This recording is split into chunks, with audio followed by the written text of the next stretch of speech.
Құрметті тыңдаушылар, біз кезекті дәрісімізді бастайын деп отырмыз. Алдымен қысқаша алдында өткен тақырыптарға тоқтап келсе, онда біз штамптау түрлерін өттік. Ашық және жабық, сығымдау штамптаумен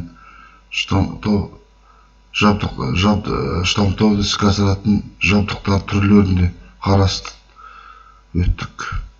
Бүгінгі тақырып, бүгінгі 11-ші тақырып және ары қарай 15-ші тақырыпқа дейін нақты технология процесі немесе үрдісін жасау тізбегіне арналған. Бұл енді аяқ жағында біз нақты осы жабдықтарда жаңағы айтып кеткен престерде, молот, басқа да машиналарда технологиялар жасау үрдісіне нақты тоқтап кетеміз. Және қай жабдықтарда штамптау үрдісі іске асырылмағанына қарамастан, молот болсын, немесе сығымдау соғу машинасы болсын, ең бірінші сатысы, осы технология үрдісін жасаудың ең бастысы, ең бірінші сатысы, кешіріңіздер, ол паковканың ұсталық бұйым дедік қой біз. Сызбасын, чертежін жасау. Мен екі тілді айтып отқаным, сендер түсінулерің керек. Кей әдебиеттерде, негізі орыс әдебиеттер бізде көп. Мұнда чертеж паковки деп.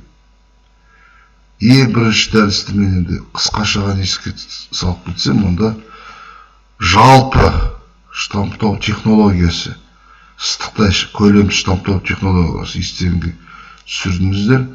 Онда ең бастапқы кезде қоймадағы сортты прокаттарды, өлшемді дайындамаларды пресс қайшыларда кеседі дедік. Бастапқы өлшемді дайындаманы, одан ол дайындаманы штамп арнасына қойып, қыздырған соң штамптайды. Енді бастапқы дайындама өлшемді, жаңағы сортты прокаттан кесіп алатын, сол қайдан шығады, соған тоқтап кетсек. Оның негізі технология дегеніміз бір қатар тізбектелініп орындалатын операциялар. Және ол бастапқы дайындамадан біз бастаймыз. Тақырыптың өзі де назар аударсаңдар, технологиялық процесін, үрдісін жасау тізбегі. Тізбегі болған соң енді ең бірінші неден бастаймыз? Ол міне ең бірінші сатысы паковканың чертежін немесе ұсталық бұйымның сызбасын жасау. Ұсталық бұйым. Міне паковканы сызбасы, чертежі, оның күрделілігін рационалды, оңтайлы дейміз. Кейде жасау мүмкіндігін анықтау ең басты міндет болып болады. Келесі суретті шестеріне тегеріш дейміз. Соның мысал ретінде алып отырмыз. Паковка, 12-де бір суретте келтірілген паковка, ұсталық бұйым өлшемдеріне жерде келтірілген. Енді осы ұсталық бұйымды паковка сызбасын жасау үшін біз бөлшектің бұйымның, нақты бұйымның сызбасынан бастаймыз. Сол негізі ретінде жаңағы детальдің чертежін негізі ретінде аламыз. Сонда байқап отырсаңыздар, біз технология тізбегі егер бірінші дәрісте өлшемді дайындаламаларды пресс қайшыда кесіп, қыздырып, көріп отырсың, тізбектеп жүріп, сұлбасын келтіруге боласыз. Ал технология үрдісін жасаған кезде кері жүргендей боламыз біз. Детальдан, бұйымнан паковкаға шығамыз. Паковкадан бастапқы жаңағы дайындамаға шығамыз. Ары қарай қанша өту, қыздырған соң қанша өту операциялары болады. солай кері жүргендей боламыз. Тағы да айтып кетейін, егер бірінші дәрісте технологияны, процессті біз қарастырған өткенде, онда біз бастапқы дайындаманы сорттық прокаттан кесіп, пресс қайшыда қыздырып бір бағытта жүрсек, ал технологиялық үрдістің жасау тізбегі сол бағытқа кері жүреді деуге болады. Міне қарап отырсыздар, детальдің чертежінен бастаймыз. Деталь чертеж сіздерге техникалық шартты, дайын детальді упаковка чертеж жасау негізі болып, мына жерде упаковка чертеж келтірген, сызбасы келтірген. Негізі ол техникалық шарттары көрсетілген, басқадай талаптар көрсетілген детальға, детальдің чертежі болып саналады. Екеуінен де жиі қойылатын сұрақтар студенттерге жиі қоятын сұрақтар упаковка мен дайын бұйымның айырмашылығы дейді. Енді оны жауабы қарапайым түрде беруге болады. Енді упаковкадан енді ірілеу болады, ауыр болады, өйткені екеуінің айырмашылығы детальға, бұйымға бөлетін припуск әдіптер. Ол әдіптер негізі механикалық станоктарда, металл өңдеу станоктарда жонылып алынады.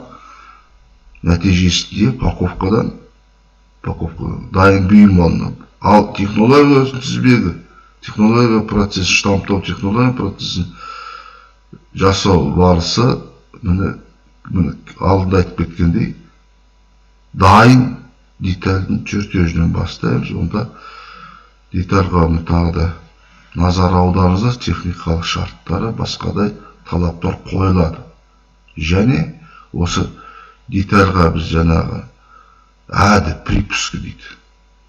Арнайы кестелерден біз оны қазір тағы тоқтап кетеміз. Осы упаковканы салмағына тәуелді, беті бойындағы кедір бұдырлығына тәуелді детальға біз припуск әдіп дейміз, береміз. Сонда упаковканың өлшемдері дайын детальді өлшейтін осы дайын бұйымның өлшемдерінен әдіппен айырмашылығы болады деуге болады. Енді упаковканың сызбасын келесі ретпен жасайды. Ажырау бетін анықтайтынды көріп отырсыз. Ажырау бетін біз екінші дәрісте айтып кеткенбіз. Ажырау бетін линия разъема дейді.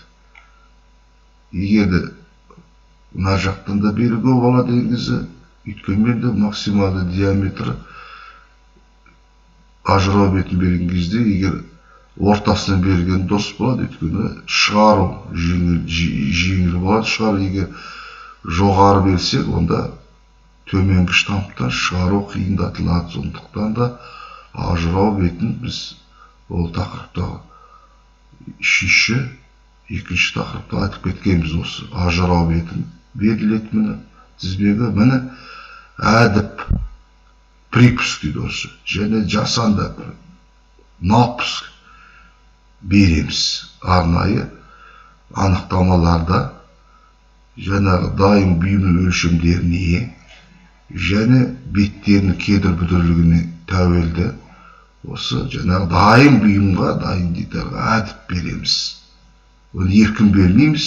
Тағы да қайталап кетейін, ол басты мәселе анықтамадан бастапқы жаңағы упаковканы алдын ала өлшемі болған соң біз оның массасы, көлемі массасын анықтап, алдын ала салмағын анықтап, сол салмағымен кедір бүдірлігін тәуелді әдіптер мен жасанды әдіптерін береміз. Және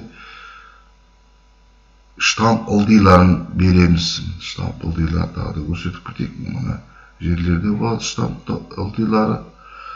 Мына жерде жұмырлау радиустарын береміз дейді. Ол радиус закругления деген сөз қой. Домалату радиустары мына ішкі, сыртқы және ішкі жұмырлану немесе енді домалату. Ол енді радиус закругления, соны береміз упаковкаға. Төртінші, тестің өлшем, егер мына жерде перемычка дейді, қылта. Өйткені тереңдетеміз, екінші жақтан тереңдетіледі де, арасына перемычка қылта қалады. Осы қылтаның өлшемдерінде дұрыс беру керек, упаковканы. Өйткені перемычкасы біз тұтас осы бойында тесіп өте алмаймыз. Міндетті түрде біз осы ажырату бетінде қылта перемычка беруімізге тесттің өлшемін. Механикалық өңдеу базалары, мына жерде шестерняда ол базаларды ең үлкен диаметр қабылдайды. Мысалы, көрсетіп тұрғанда курсормен. База, осы жерден бастап біз әдіп тағайындай барасаймыз. Жоғары төмен қарай, және сол сызық бойымен механикалық өңдеуде станочниктар, токарлар жона бастайды. Және әдіп негізі кейін механикалық өңдеу цехте жонылып алынып, дайын бұйым алынады.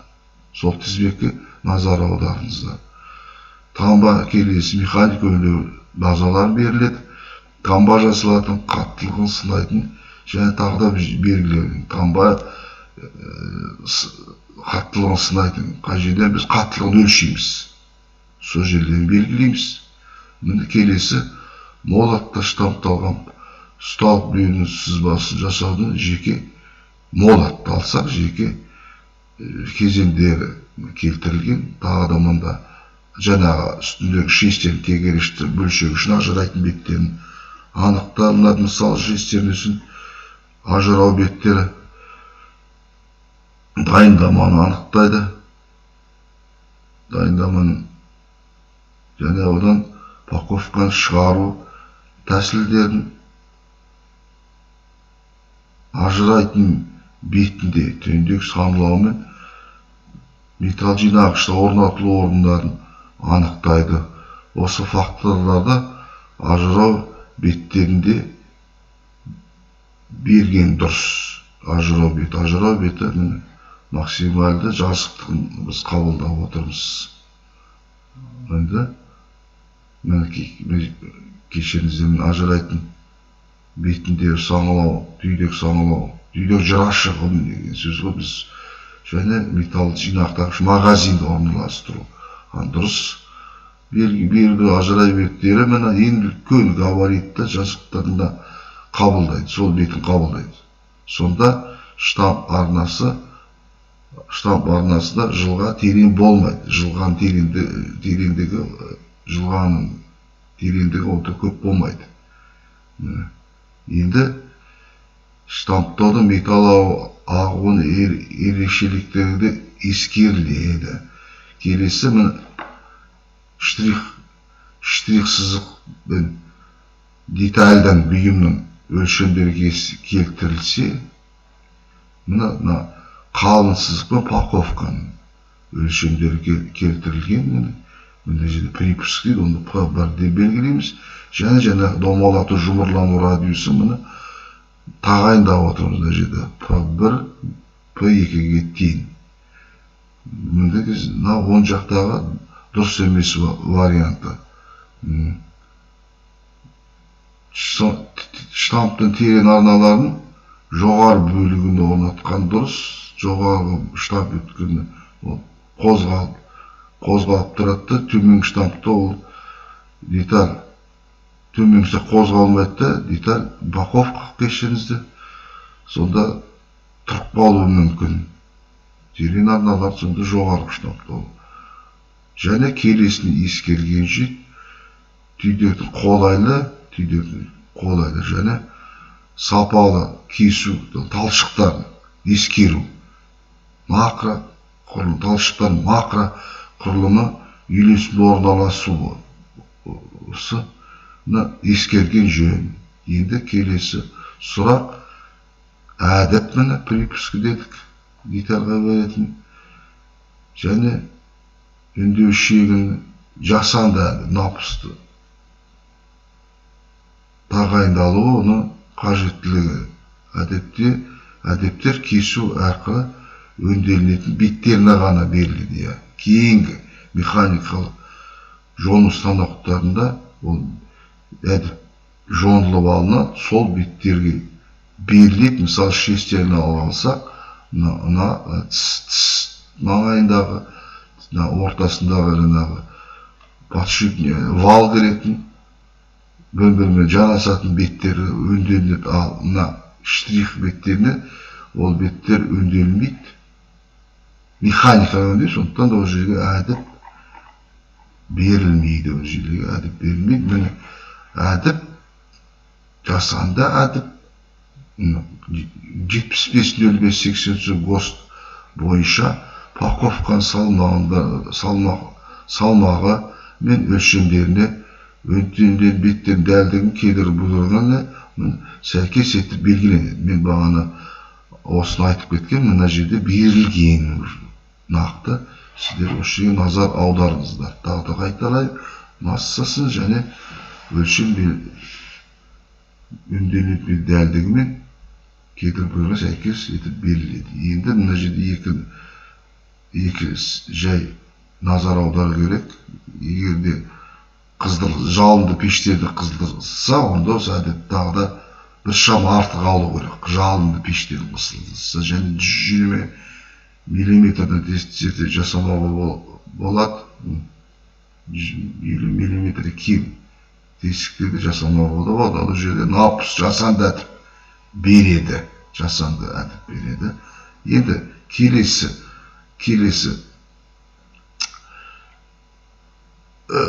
келесі де мына шестеріне мысал ретінде, тісті дөңгелек шестеріне мысал ретінде берілген, қалай әдіппен жасанды әдіпті тағайындайтын. Мысалы 50 миллиметр болса, 55 миллиметр болса, онда паковканың өлшемдері 59-5 белгіленеді. Онымен қоса паковка жасауда ең бастысы штамптау ылдиларын белгілеу. Вертикаль беттеріне белгіленеді. Сыртқы және ішкі болады. Жаңа суретте көрсетілген ылдиларын сыртқы, міне ішкіде болады. Ішкі жағында да ылдилар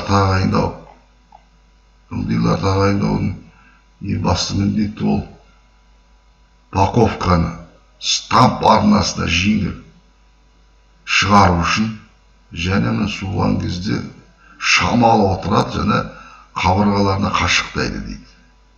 Паковка суған барысында.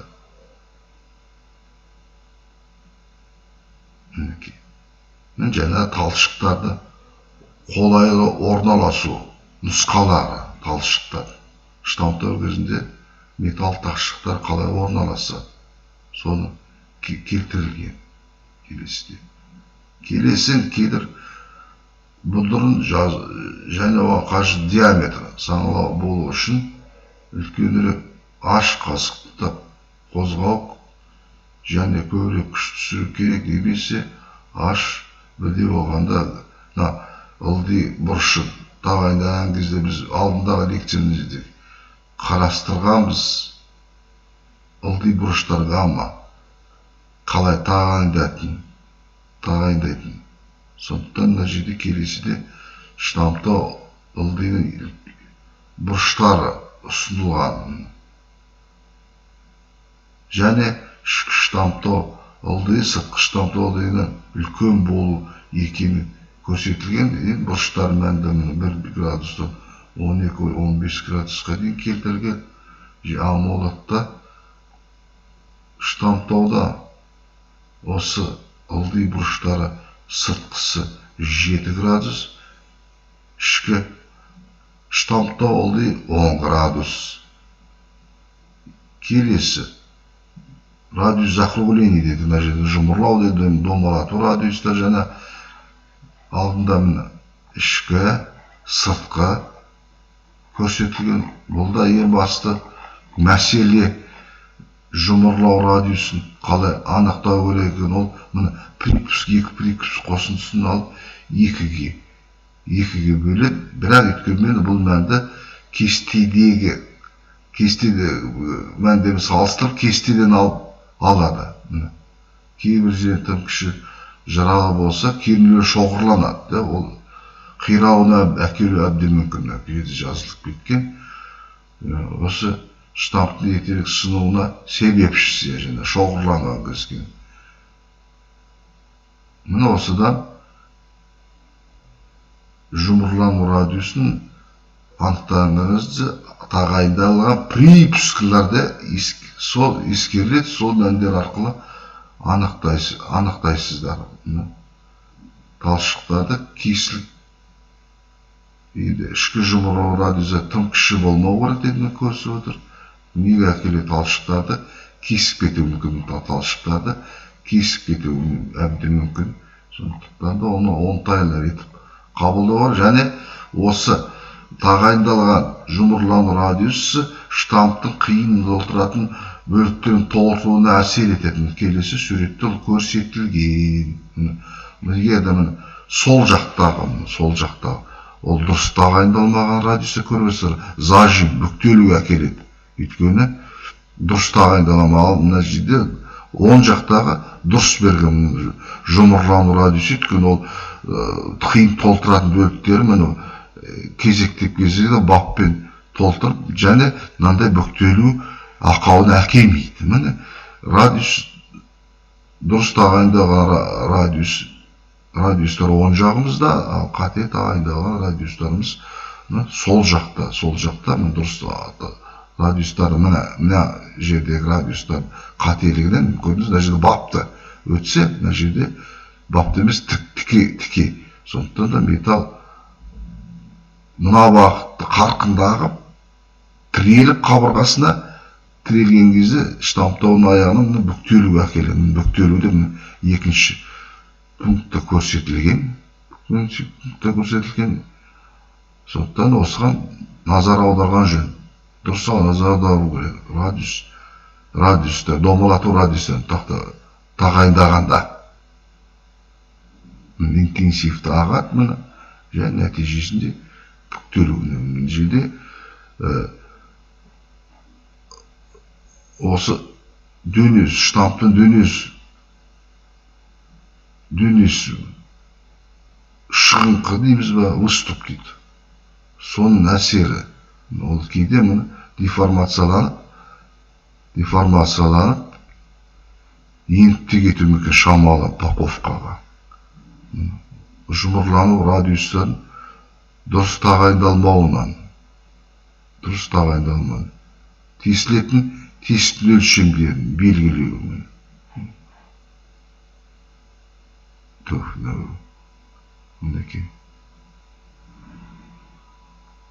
Ең бірінші сол металл қабатының деңгейін анықтауымыз керек. Енді жаңағы шестерінен атсақ, ортасына ажырату бетінде орналастырылған жөн. Перемычка дейміз, қазақша қылта деп кейде айтады кейбір. Осы бетіне міне жаңағы тесілетін тесіктің өлшемдері. Енді ол перемычканың өлшемдері деген мағынада. Соны дұрыстап тағайындауымыз керек. Ол ең бастысы Д үлкенді өлшемдері, қалыңдығы және H. Соларды дұрыс тағайындау керек. Келесіде осы өлшемдер қалай анықтайтын келтірілген, үйлесімді нұсқасы келесі қатынаста келтірілген, және онымен қоса анықтамаларда, справочниктарда басқа да нұсқалар, варианттар келтіріледі. Осындарды дұрыс беруіміз керек өлшемдерін. Айтып кету керек, осылар кейін жонылып, механикалық жолмен жонылып, тесігі бар шестеріне бөлшегін аламыз, бұйымын аламыз.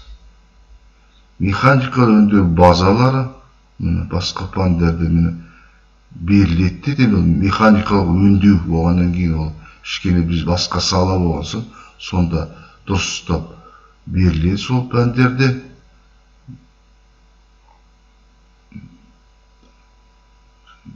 мен және ең соңында таңба жасалынатын қаттылығын анықтайтын сынама жерлерін белгілейміз. Енді бұйым упаковканың сапасын анықтаушымен эксплуатация сапасына әсер етпейтін жерлер таңба салынады. Әрі қарай механик өңдеуі сақталу керек. Упаковка сызбасында геометриялық сипаттар, шарттар мен талаптар көрсетіледі.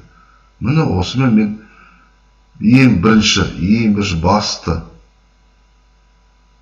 сатысы дейміз бе, кезең дейміз бе, тізбек болғаннан кейін ол ұсталық бұйымның сызбасын жасау. Және осы ұсталық бұйымның жасалған соң келесі екінші сатысымен тізбек болған. Ол бастапқы дайындаманы есептеу және олардың өлшемдерін анықтау. Оны біз келесі тақырыпта өтеміз. Осымен мен тақырыпты аяқтаймын.